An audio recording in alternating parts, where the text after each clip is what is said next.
২০২৪ সালের জুলাই মাসে ছাত্র জনতার গণ-অভ্যুত্থানে পুলিশের গুলিতে নিহত হন বিশ্ববিদ্যালয় ছাত্র আবু সাঈদ। সেই প্রেক্ষাপটে বর্তমান অন্তর্বর্তী সরকারের আইন উপদেষ্টা ডক্টর আসিফ নজরুল আবু সাঈদকে জুলাই গণ-অভ্যুত্থানের বীরশ্রেষ্ঠ আখ্যা দিয়ে একটি আবেগঘন মন্তব্য করেছেন।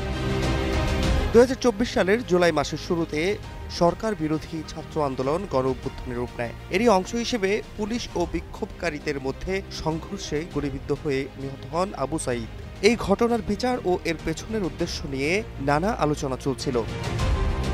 রবিবার রাতে ফেসবুকে এক পোস্টে আসিফ নজরুল বলেন, আবু সাঈদকে উদ্দেশ্য করেই গুলি করা হয়েছে এবং তিনি নিজেই মৃত্যু ঝুঁকি জেনেও প্রতিবাদে অংশ নিয়েছিলেন। আসিফ নজরুল বলেন, এই ফরেনসিক বিশ্লেষণে দুটো বিষয় স্পষ্ট হয়েছে। এক, পুলিশ আবু সাঈদকে টার্গেট করে প্রাণঘাতী অস্ত্র দিয়ে খুন করেছে। দুই, আবু সাঈদকে হাসপাতালে নেওয়ার ক্ষেত্রে কোনো দেরি করা হয়নি, কিন্তু তাকে এমনভাবে গুলি করা হয়েছিল যে বাঁচার কোনো সম্ভাবনাই ছিল না।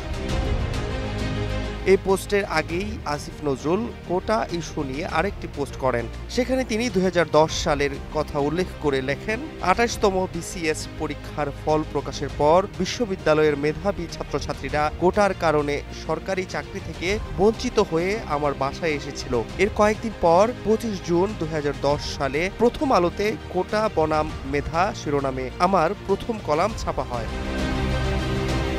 তার মতে এই কলামের মাধ্যমে কোটা সংস্কার আন্দোলনের সূচনা হয়। পরবর্তীতে একজন প্রগতিশীল আইনজীবীকে সঙ্গে নিয়ে হাইকোর্টে মামলা করার পরিকল্পনাও করেন তিনি। তবে সেই আইনজীবী শেষ পর্যন্ত পিছু হটেন, কারণ মুক্তিযোদ্ধা কোটা নিয়ে প্রশ্ন তুললে তাকে জামাত শিবির হিসেবে চিহ্নিত করা হতে পারে। এই ভয় তাকে গ্রাস করেছিল।